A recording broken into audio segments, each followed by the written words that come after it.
अहो मंडळी, आज मी मस्त एकदम चटपटीत कैरीची भाजी केली. कशी केली चला बघूया.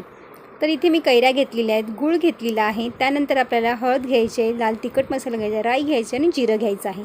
त्यानंतर कैरी आपल्याला अशा फोडी करून घ्यायच्या आहेत. दोन्हीही कैऱ्याच्या आपण अशा बारीक बारीक फोडी करून घेणार आहोत. तुम्ही बारीक फोडी केल्यात ना तर हा मसाला छान असा याच्यामध्ये मुरला जातो.